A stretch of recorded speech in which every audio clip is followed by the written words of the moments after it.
Pano tipa Nyasa VoiceBox pamene makhandi a Malawi osiyanasiyana pamene makhandi magazi osiyanasiyana pa nkhani zokhudza ndale kanizidwe ka dziko komanso kutsatira bwino kwa malamulo kuno kwathu ku Malawi. Lero tabweranso ndi bambo Lwara iwo ndithu afunika maganizo awo pa mapemphero amene anachitika ku Nthungwa kumeneko ndithu kunali mapemphero pamalo wacha pamene panagwera ndege imene ndithu inatenga miyoyo ya Vice President athu olemekezeka Dr. Saulos Klaus Chilima komanso Malawi ena okwana 8 amene ndithu anafa pa ngozi ya ndege. Ndiye Lwara anali kumeneko kumene ndithu kunali mapemphero okumbukira mizimu yawo ya anthu amene aja komanso iwo ndithu akumbuka maganizo awo kuti pa zaka 60 pamene ndithu Malawi yakhala chilandireni ufulu pamene kuti pa Chingerezi Independence Day kodi kwathu kuno ku Malawi kuli chani cholozeka chimene ife Malawi tingamasangalale kuti uwu ndi ufulu umene ndithu makolo athu anaumenyera. Ndiye tikhale limodzi kuti tife kuti Lwara akuti bwanji pa za mapemphero a ku Nthungwa komanso pa za 60 years of independence kuno ku Malawi pano pa Nyasa VoiceBox lero pa 6 July 2024. Good evening, my comrades, nonse, and mwaswera bwanji. Malawians zanga kumene muli nonse mwaswera bwanji. Ife kunoko kunzimba taswera bwino kwambiri. Kunzimba ndi Nkhatabe. Paja kuti ku Nthungwa si kunzimba ndi Nkhatabe. Ineyo ndabwerako because of one of our friends amene napita naye limodzi samamva bwino nthupi. Nde tinakhala ngati atangomaliza kuyankhula guest of honor a Professor Mwanza ife nanguti basa papa nzathu ali pa medication amatenga mankhwala by 6 o'clock amene utenga mankhwala nesi chifuwa cha mvuto, so I couldn't do otherwise with my two comrades amene napita nawo limodzi tinachita drive fast kuti nzathu yo nthawi yikhainayi, but we've been there since 12 noon. Tinali ku Nthungwa kuyamba 12 o'clock mpaka panopa ndingofika kumene kunyumba, and the candle light issue is now on, understand. Malawians, let me tell you this thing. Of course, my speech ena mnaava inesi na yankulepo ya. People wanted me to speak, but sina yankule because pajandilibe chipani kai. Sina still present MCP, sina still present UTM. Koma na still present Malawians zanga. So when you are presenting people, ambirimbiri ntaziza kuyankula ukuza kulakwisa. Chikwa Mwambo was organized by UTM as a party, komanso a charge. The most chinchomo chani kumudisa kwa mbiri ngata Malawi. Moti tipite kusogoro ngati mena nakambira comrade Mtambo. Anandia yankulira bwino. Of course, he mentioned my name there. Chwechu kufuta kumalawi paropa. Malawi kumetu kupita, we have got no direction. We have lost direction in Malawi. Even the ruling parties in Malawi as well direction. Kusonkhano kumapemphera kulongwereroli anthu ambiri sanapiteko ngati mene timayembekezera nthawi zonse 60 years and kumathawa misonkhano ya independence. That's a shame. And kamamva boma likamadandira kuti anthu ena anayitanidwa koma sanabwere. There's a reason, Malawians, why people are behaving like that. Pala anthu ena amangulira mu mtima amakalipa mu mtima, they don't show off. So zimene zikuchitika ku Malawi zodabwisa kwambiri. Anthu amene ali asogoleratu, they must reflect on what they are doing to Malawians. Oda Malawi, tikupindwa nawo azisogolatu andalewa. I've been saying this now and then. Kuti ma organizers a event ama prayers kulilongwe, akudandaula. The Minister of Defense complaining. Kuti anthu anayitanidwa in our position. How can you invite people without calling them? Simunayambire phone anthu okwafunsa kodi mubwera ku mapemphero. 6 July munazi walitira kuti zakhalako. Long time ago. People could have been informed. Could have received some invitations right away, January, or right away from 6 July last year. So do you know what it means, Malawians? Shimatandaza kuti ku Malawi jatikamba tiba sogoleni ku Malawi. This is it. Ngati anthu akukana kubwera kumwambo mapemphero. Of course mapemphero yake sanali aphinduso ya. So I cannot call our opposition kubwera kuma prayers. Pamene amene mkuitana zoti anthu azapemphere mukupangira nkhaza Malawi. How can somebody from opposition come and attend such prayers? Anthu amene tofunika kwambiri. Anthu amene matinyoza kwambiri nthawi zonse, anthu amene matipangira nkhaza, kutemba ntchito osatipasa masalary. Kutipasa mamini kukhala minister munthu ngati Timothy Ntambo. Kumpasa minister koma osaonaso ngati ni minister. Kumangonyozana basi. anthu amene amatinyoza alibenso udindo kuchipani koma mtsogoleri akulephera kutiteteza tugwira ntchito pansi pa iye atatipasa ntchito mtsogoleri. So Malawians, you see, when I say we need a good leader in Malawi, ndimaona zimene zizi 6 July 60 years of independence anthu kulephera kupita ku msonkhano wa ma prayers komwe president ndi vice yemwe ali komweko nduna zonse zili komweko. Why? We must ask ourselves chifukwa chani and kulesa azibusa kunthungwa kuku that is very close pamene panagwa ndege ya president pamene timapangira msonkhano wathu leroli tinali ma prayers mwambo unali ku mzimba kunoko pa 6 July just pamene panafera president masakona paseli pamtengo pamene panagwera ndege basi osatuma kwa zibusa zona basi boma kuopseza zibusa kwalesa zibusa onse yayi mwambo ofunika kwambiri unali kunoko mwambo ofunika kwambiri otani 60 years of independence. You can't even show what you have achieved as a country and you call yourselves politicians of the day. Useless people, Malawians. Useless politicians, Malawians. And hope panda pache ngati nusinamenda kuonani bwana zanu they were doing better.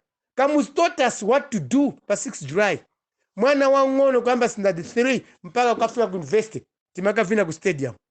No complaint. Timavutika inde koma organization ngati 6 July sili ngati zazi bwana yeye apa apa ya. Organization imene upanga panopa ya my celebrations jata mbwali. Mango panga zinimongo yelekeza. Symbolic kungoyemba pa paper la basi. Osati kukonda Malawi ya.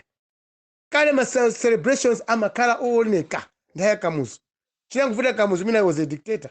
Maybe that's why things were better. But this time 60 years and halibe magari moto to drive there. They need money from government for celebrations. So gwesa mkhaya kwambiri. So Malawi zachita manyazi kwambiri ifeyo kunthungwa tapanga zatu zaenda ndi mmene tinalili kuti vuta kuti opseza komabe zachitika tapemphera ndipo ndinakumbuka ma Japanese timene anandiuza ma Japanese amene nakuti pamene pafera munthu pacheni pele pali mzimu wake chimozimozi kunthungwa mweti mapemphera lero mizimu ya zatu anafa mdege muja pamozi na vice president athu may their souls rest in peace. Mizimu yawo ili kunthungwa. That's how the Japanese thinks. Ma Japanese they believe in that. Pamene pafera munthu po tawafera mnyanja ndi mzimu wake mnyanja choncho femeni mapemphera kuja tinali malo omwe kuli mzimu wa Saros Chilima yemwe anatipasa 21 days of mourning yemwe tikumulira paka lero. And Malawi akulu aboma malamulo athu opanga toka kukoma kwa ziko na nuso na fesa mali tukukonda komena kumalisa zatu azibusa sapite kumene koko komabe zaonesa bwino chikondi cha zatu opemphera Roman Catholic na zatu CCP taking over the show kunkhani ya mapemphero inda nalo mapemphero ochepa komabe mapemphero amene ajawo abereka zipaso kusiyana mapemphero amene ali ku 6 July uko komwe kunali vindrama vambirimbiri kunali mbusa wina aliyese shehe ndani anali kumeneko koma ma prayers akushehe amene akanika so opposition kunalibe ife kwathu kunali bwino kwambiri. Two parties were there afford and UTM kana kumeneko ndi anthu ena omkonda SKC okonda ziko la Malawi they were there. So Malawians, when we go, we do politics. This is what 5 years ija. 20 years Malawi tisangalala. Let's respect our republic holidays, especially Independence days. Also, this is the worst of it. 6 years of independence, no development. Through prayers. Meaning that there's a lot of disorganization in this government. With the leadership of Malawi today is just as useless as anything else you can compare with. Chichochoipa. Sichingafike pa zimezi upanga kuje zapangele pa 6 July kumalawi for the first time in our history. Zogwesa mkai kwambiri. All the big people. Mango, you invite the problem in Malawi. Mumango itana anthu mozi mafumu achani. All try to change the style of inviting people kuma prayers aziko. Sudi kapena mene akuchuka nani maina uchuka mafumu, minister, kama shehe. Sudi kapena munungana desa ukawe. There are better people in Malawi. And with that intelligence, many people, national service intelligence, must be able to identify the rightful people to attend such ceremonies of prayers. Ngakuli mapempero. Pana tuofunika mbili ku Malawi. Osati mafumu okaya. akakhala anthu amene ali kulilonge ku 6 July kuma prayers akakhala anthu anzeru zofikapo bwezi kumpoto kuno kuli njanji bwezi munyanjamu muli madoko okongola mleki Malawi bwezi Shire River kuli zinthu zooneka kumene kuli madzi bwezi omera ziliko full time koma ku Malawi kusoza ta sogramenti nawo ndopanda chitukuko opanda nzeru nyasi za wanthu. We can't be embarrassed like this. Nothing to show today. My prayers are ziko aenda bwanji. All opposition sinapita. Why? Why not opposition going there? Chifukwa funo ndokuti Amalawi mukakhala pandale mmazitenga ngati kuti niyo tikaupasani mipata mmakhala ngati ndino Amalawi kuposa Amalawi onse. Yet you forget that we waste our time and our energy thinking about whom to vote for. And when we vote for you, kakapa mpando, you must be very lucky people. Do not undermine our votes. Zachitika lero pa 6 July sizabwino. If ameti makumana kumpoto takumana kunthungwa kuja. Maybe tapanga bwino kwambiri. Ndikuvutika kwathu, ndikutukwanidwa kwathu, we have been able to go and face the spirits of those people who died ndege kunthungwa kuja. As I said, the Japanese says, pamene pafera munthu, ndipamene pamakhala mzimu wake. Mzimu wasalo chili bali kunthungwa kusipe chinali chabe chithupi chinakaidwa umene kuti. Kachimenda mu parliament kakuti chinali chabe chithupi. Koma mzimu wake uli pamene panagwera ndege pacha. That's why even the army they are guarding that. Iwo akona ngata ugada ndege ja koma sakuzoti ugada mizimu ya anthu amene anamwenda pamene pacha. That's what they have to know. So I was there kunthungwa. Taona tapemphera anthu adya bwino. It's okay. Of course, palipo bakazo kumana pabakazo vuta zambiri. Chimozi aboma makumana kunaiso zovuta. Kulira na anthu sinapita. Chimozi kunthungwa because Nthungwa is a small area. Kulibe mizi pafupi. But people lile anabwera according to many localities. Maybe we were so many as compared to Kuje. We had very little money, little resources. The my organizers, they had very little thing to organize for. So the thing is, what I'm telling Malawi, 20 zikonda ziko. Tikama konda ziko la tuli. Koma zikonda na sungati Malawi. 6 July celebrations. Singa ukaya akulu aboma, ama charity, mafumu, aye. Even ordinary people must be invited. They've got an influence in Malawi politics and development. There's no way. You can say, tinabuka kai tinabuka mahotelo, Malicity tukoza kuone sana. Then Malicity mkatone sangatata fake Malicity. How are you going to prove? Amene muna itana ndi ndani sana bwele kumene koko. Don't just give us false information. 30% information. Amene na itaimba upita ma prayers akulilongo 6 July. Ndi ndani. Of course inena chitaka rule out. Malawians, we don't need prayers to solve our challenges, to handle our conflicts. We need to work with one spirit as a nation. 6 days of independence, nothing to show. Mutauni miseu yosata. Anthu okhala mtauni kuvutika ngati anthu kuposa anthu akumuzi. Inde akupeleka ati magesi pena pasa kuzima komanda ngati akusechino magesi kumuno. Mizi kunoko kumkuli anthu mamizi umu anthu ena ufuna magesi. No one talks about that. Kumpoto nonjanji stima timakayonera pakanengoto anthu akumpoto. Timangova kukase gula njanji uko. We don't even see. 6 days of independence. We can't have even an aeroplane to fly. To take anthu amene alephera kupita kumsonkhano kuma prayers uko. Kale kamuzo anthu amakwera ndege from Kalonga Chitipa to Blantyre. Kupita ndi kubwera pa ndege. Zathu za Malawi. Usaza haya lanso haya. Nzeru zimene zinapita kuti. Zakamuzo. Zinapita kuti. And where are we going? Chapanopa kuonesa kuti opposition, ruling parties, tasowa direction itu. Chifene cha chilima, kukanga tuwanguti pimba kumaso. Usiri watu ose ukuoneka. And ukara no ndege mziko. No train kumpoto. Zambizi mwati nga chune zoma zikuti sowa. Dhaya yaka muzimina zimaoneka subwi. Nyumba zopanda pachi. Nyumba za mala housing. Zosa sangasa. Even nyumba zimene zili panthungwa. I saw the houses mena kama Staffa Forest. Nyumba zaka muzakale kale. No painting. Tizimbuzi tokumba. Yeti mazi alipafu pompacha. And akumavutika nditu aboma. You can see the infrastructure development yipa ntungwa. Very poor. Come and see how much money have been spent. Antangata lemenako kumkango ya Chikangawa. So many politicians have been rich because of that forest. Ya Chikangawa, ya Kamuzi. yomwe ili ku Nkhatabe which is in Nkhatabe and part of Mzimba.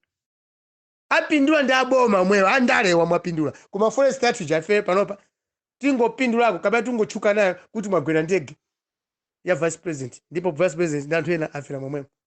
Forest ikanaipindula Malawi imeneyi. Koma because mwadiapo you have forgotten about the forest, even the infrastructure development pa Nthungwa forest paja putisa manyazi kwambiri.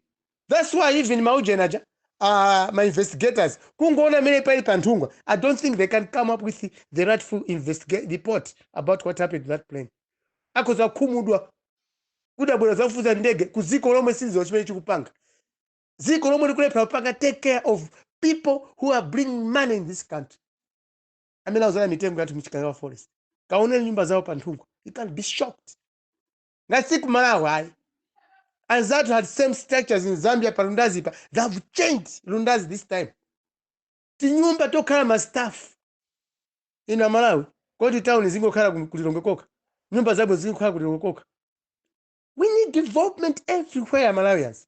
And we have to honor and respect Maroma malipasa ndalama. Nyanja Malawi malipasa ndalama somba. Tenta sama na tomera kugwira ntchito kuma fisheries. Kuchikangawa kunoko kunthungwa Amalawi amazala mitengo ya matabu ya Malawi USA. Tena ushikangawa tapase uka part of the money imene imachoka mchikangawa amangire nyumba zabwino pachapa. Paoneke pa town. Pagwera ndegepo ndi pamene pali nyumba za wanthu kuona ndi pachire penipeni. Pachire zinyumba zake zokhala ngati pamanda oti azungwaja. Oti anasiyapo kalekale. Sapitakonso anthu kumeneko.